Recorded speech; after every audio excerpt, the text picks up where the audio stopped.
You decided to become a full-time artist in 1999, but you're also a really well-known magician as well.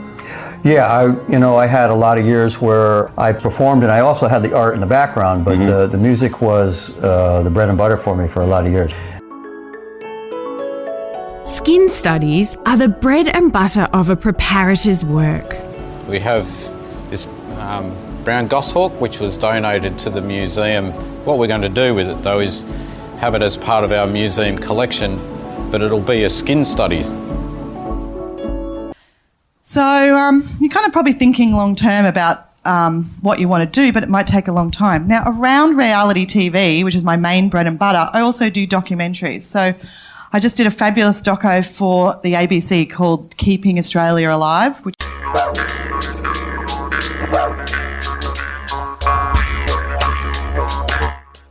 Boom. Guys, 2021, we did it.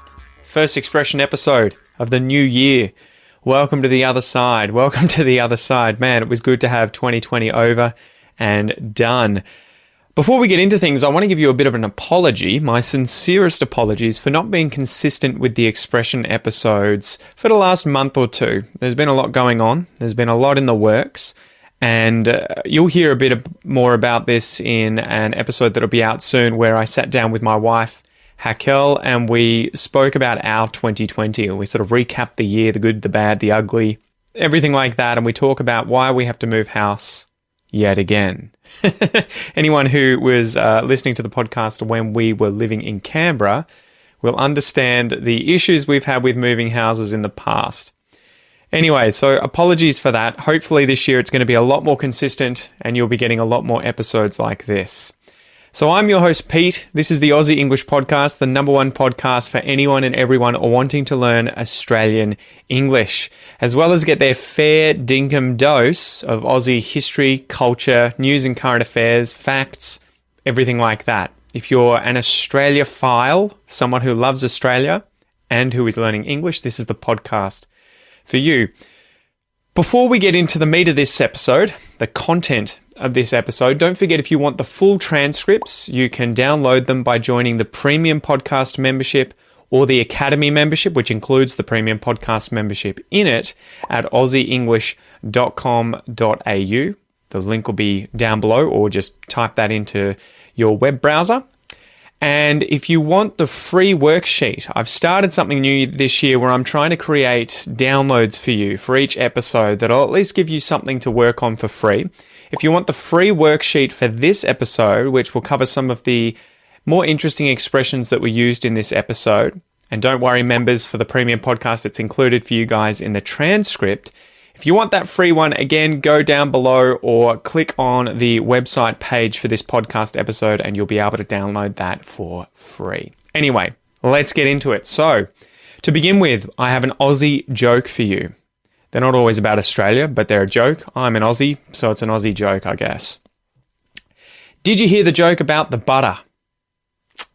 Did you hear the joke about the butter? No. What is it? I can't tell you because you'll spread it. You get it? Because you'll spread it. All right, so the joke there is obviously with the word spread something. This is a pun. It's a word joke. It's a play on words where obviously butter is that fatty substance, I believe, made from cow's milk that you can spread on bread. And then if you're an Aussie like me, maybe put Vegemite or jam on top of that butter. But if you spread information or spread a joke, for example, it is that you tell many people, right? So it's kind of like that joke of when people say, I'd have to kill you if I told you, right? So how did you get so rich, Pete? I could tell you, but then I'd have to kill you. It's that kind of thing of like, I can't tell you because you'll tell everyone, right? So that's the joke here. Did you hear the joke about the butter? No. What is it? What's the joke? I can't tell you because you'll spread it and then I'll have to kill you. All right, so today's expression is when something is your bread and butter, right? One's bread and butter, someone's bread and butter. So let's go through and define the different words in this expression first, and then after that we can go through some examples and the definition, the origin, some pronunciation, and then we'll finish up with a little fact, okay? All right, so the very first word there, your, right, or one's. This is the second person possessive pronoun. Your butter, your bread, your car, your bike belongs to you.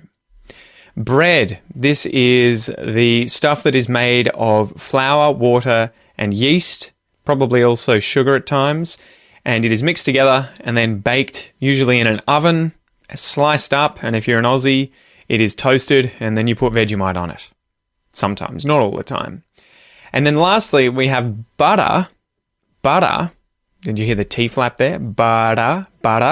And that is the fatty, kind of creamy, consistent stuff that is made from cow's milk. Butter. Okay, so it's often cooked with, you might put it on bread, butter. So an example might be, I love eating bread for breakfast, whereas for butter, it may be, make sure you spread plenty of butter on your bread before you spread Vegemite on it. Man, I've talked a lot about Vegemite today.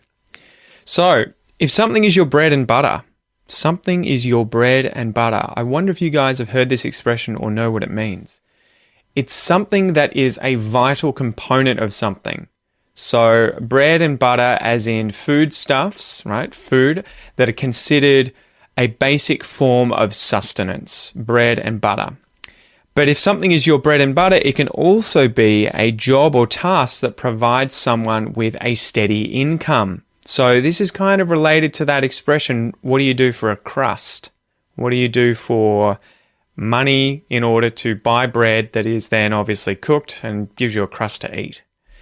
So the origin of this expression, the phrase is thought to date back to the Middle Ages, since it is believed that buttered bread as a food course has been ongoing since that time. Throughout Great Britain and Europe, peasants could only afford this one course as their entire meal and would generally have it with soup. The origin is in keeping with the story where people started earning in order to earn their bread and butter, right? That's where it's related to your job. And I would imagine that's where we get that expression, what do you do for a crust? What do you do? What do you do? What's your job? What do you do for a living? What do you do for a crust? It was considered the basic after which was earned, one could purchase more items for themselves and their household. Okay, so your bread and butter. Let's go through some examples of how to use this expression. So example number 1, trade relations with China and Australia are currently at an all-time low.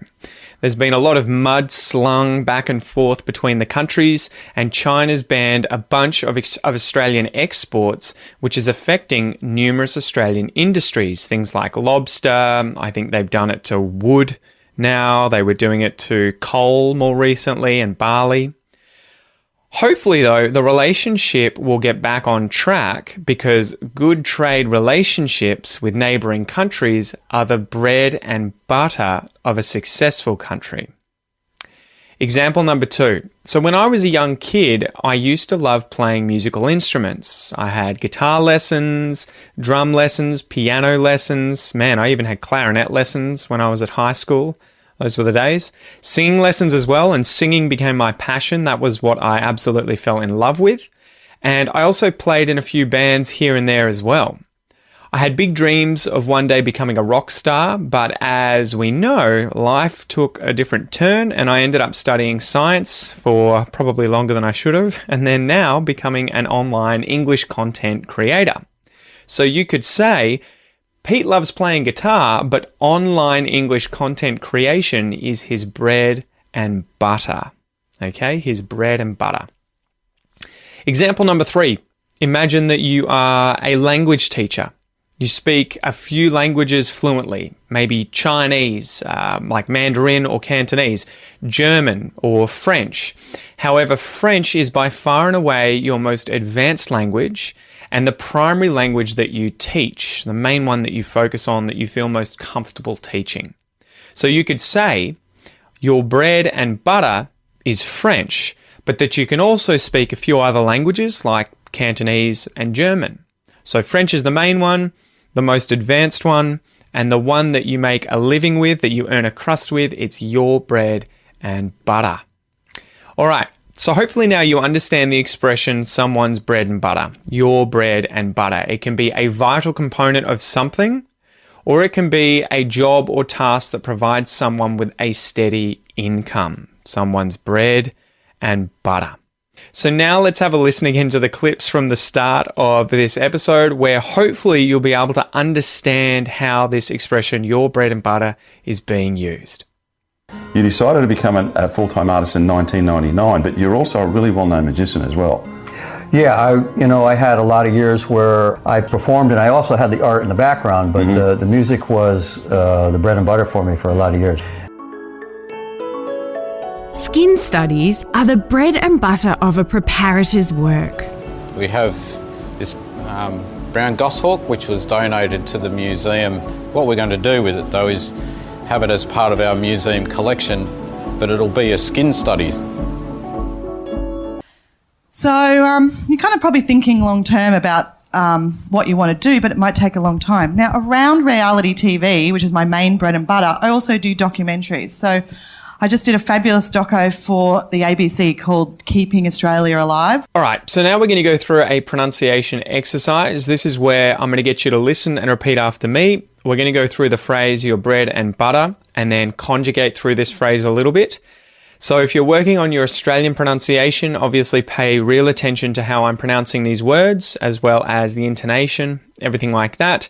If you're doing your own thing or you're working on a different accent like American or British, then just pay attention to my intonation first and foremost, okay? Let's go.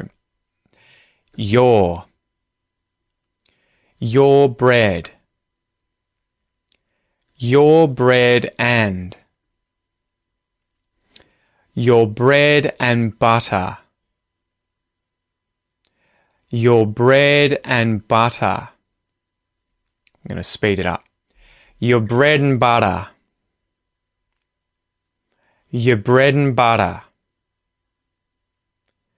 Your bread and butter. Your bread and butter. It's my bread and butter. It's your bread and butter. It's his bread and butter. It's her bread and butter. It's our bread and butter. It's their bread and butter. It's its bread and butter. Good work, guys. Good work. So remember, if you want to learn more about Australian English pronunciation, make sure to check out my Australian pronunciation course. I will leave a link up here in the corner on the video, or just go to aussieenglish.com.au/APC. Okay, the link will be in the show notes, in the transcript, or just go to the website and you can get access to that course. It's the best way to improve your pronunciation because you'll learn all the different sounds in Australian English, the consonants, the vowels, but you'll also get access to 26 advanced lessons going over things like the Aussie R or the syllabic N and syllabic L. There's loads of good stuff in there that'll really help you level up your pronunciation. Now, before we finish, I thought I would tell you a little interesting fact about Australia. And I was like, how can I have this tie in with Australia and bread and butter? So I thought about damper. So damper is a kind of traditional Aussie bread that was historically made by early settlers, swagmen, drovers, stockmen, and other travellers in Australia using a few basic ingredients and their campfire. It's different from bush bread, which has been made by Indigenous Australians for some tens of thousands of years and was traditionally prepared by crushing a range of different things like nuts, seeds, roots, and mixing them into a dough, then baking it on the coals of a fire. Instead, damper is a dough simply made of wheat flour and water with some butter, if it's available, that's then lightly kneaded and baked in the coals of a campfire, often using a camp oven. It's an incredibly iconic Aussie dish and can be made in many camping situations. It was used by stockmen who travelled through remote areas of Australian bush and the outback for long periods of time, who carried only the most basic of rations like flour, sugar and tea, supplemented with whatever meat was on hand. The basic ingredients used to make damper were typically just flour, water, sometimes milk and a little bit of butter. Baking soda or beer could also be used for leavening if you were lucky enough to have any on you. It was normally cooked in the ashes of a campfire, where the ashes were then flattened out, the damper was cooked for 10 minutes or so on them, and then it would be covered in the ashes and cooked for a further 20 to 30 minutes until when you tapped on it, it sounded hollow. That was how you knew it was ready. Alternatively, it was cooked in a greased camp oven. Damper was eaten with dried or cooked meat and golden syrup. Well, or golden syrup. You probably wouldn't mix the syrup with the meat. So be sure to download today's worksheet, guys, which will be freely available on my website. It'll include some of the interesting vocab and expressions that were used in today's lesson, and I'll also include a recipe for you to make your very own damper at home in your oven. And remember, if you want the transcripts, sign up for the Premium Podcast or the Academy membership at aussieenglish.com.au. Check out this video as well on the Aussie English TV channel on YouTube, and download the podcast free via the Aussie English Podcast app on Android or iPhone, or via any good podcast application. Thank you so much for joining me, guys, and I will see you next time. Bye.